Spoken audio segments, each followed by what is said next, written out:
بأقدام الرايق ناصر ماهر وبإيد عواد الزمالك وغصب عن الكل لنهائي كاس السوبر المصري. بدأ جوميز بعواد، شمال بنتايج ويمين شحاتة بدل من عمر جابر، في القلب حمزة وحسام، قدامهم زياد كمال أسوأ لاعب النهارده، عبد الله وناصر، الفلاح في الشمال وزيزو يمين، قدامهم الجزيري. تشكيل اضطراري الجوميز بعد ما غاب عنه عمر جابر اللي اتصاب في اخر تمرينه، فدخل مكانه شحاته. وليه شحاته مش احمد محمود اللي هو اصلا باك يمين؟ فاكيد جوميز مش عايز يرمي لاعب صغير ومش جاهز وملعبش ولا ماتش معانا في ماتش زي ده، لان كان ممكن يقلب بكارثه.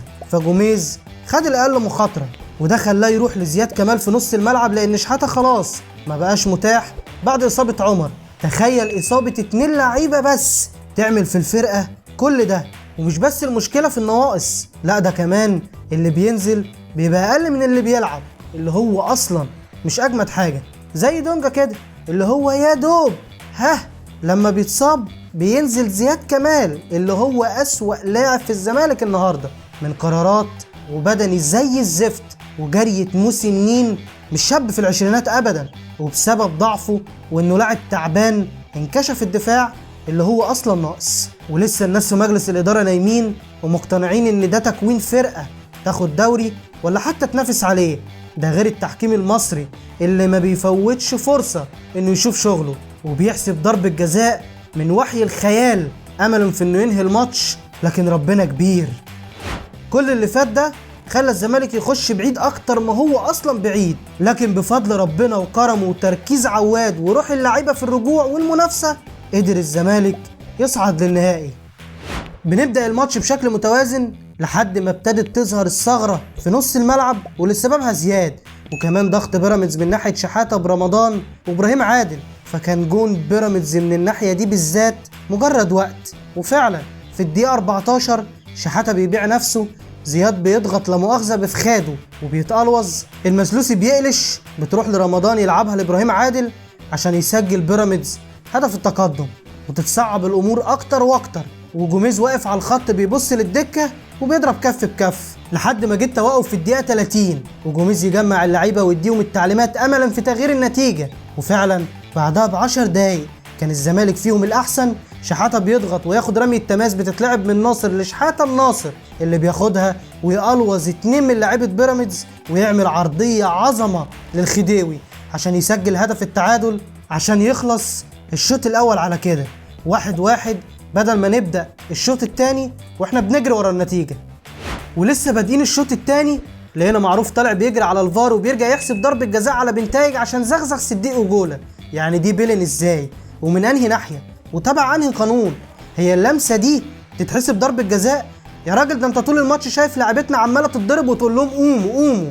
ده عبد الله خد كوع ما رضيتش حتى تحسبه فاول، شلبي كان عليه تدخل اخو بتاع صديق ولا حسبته ولا الفار رجعك، طرد لابراهيم عادل بعد تدخل عنيف على عبد الله وديت وشك الناحيه الثانيه عشان ما تشوفوش وما حسبتهاش حتى فاول. هو ده التحكيم المصري، مفيش جديد، لازم ننص عين امه يكسب باي طريقه، ما ينفعش يا جماعه يخسر بطولتين ورا بعض زي ما ابو صبغه قال بالظبط. على العموم ربنا اكبر من الكل، وزي ما نصرنا النهارده باذن الله ينصرنا عليكم في النهائي. المهم بيتحسب البيلن، زيزو بيتكلم مع عواد وبيقول له اتقل وهاتها عشان نقدر نرجع، بيخش رمضان وهوب يحطها في العارضه وتخبط في عواد وتطلع بره. ليه بقى كل ده؟ لان الحرام وحش وربنا كبير قوي مهما عملوا عشان تفضل النتيجه 1-1. بعدها بتيجي فرصه للزمالك عن طريق كونراد بيلعبها لزيزو لكن بيحطها سهله في ايد الشناوي. وعموما زيزو ما كانش في يوم النهارده خالص، ولكن الاكيد انه باذن الله في النهايه هيكون غير.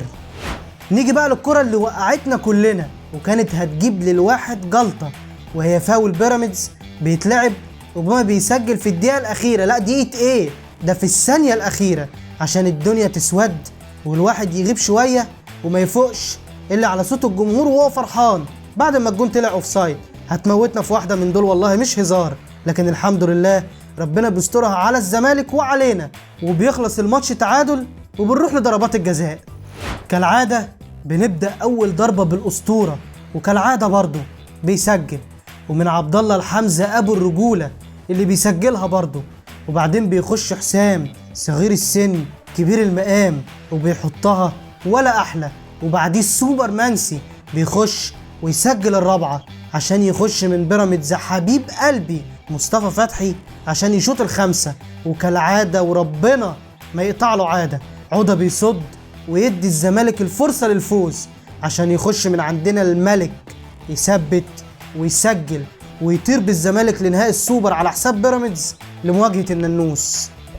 جوميز النهارده ما كانش حلو وما كانش وحش برضه، الراجل كان باين عليه مذاكر ومحضر لبيراميدز، والأول مرة غير الطريقة وساب الاستحواذ، لأن مع جودة نص ملعب بيراميدز اللي فيه مهند وتوريه كان محاولة الاستحواذ هتكون معركة خسرانة، خصوصا بعد غياب دونجا. ولكن يعاب عليه تغيير تشيكا اللي مش في مكانها ولا وقتها. لكن عموما مع جوميز الزمالك أكيد عنده أمل. أما بالنسبة للعيبة حقيقي أنا فخور بإصرار وقتال وشخصية لعيبة الزمالك اللي اتأخروا قدام أقوى سكوادين في مصر وقدروا يرجعوا ويفوزوا، اللعيبة اللي قدروا يسدوا ويتفوقوا ويفوزوا على أكبر ميزانية لأندية في أفريقيا، وهم يدوب بياخدوا مستحقاتهم بالعافية. فكل الدعم لكم يا رجالة، وإن شاء الله تفرحونا يوم الخميس والسوبر المصري بإذن الله يكون في متعقبة.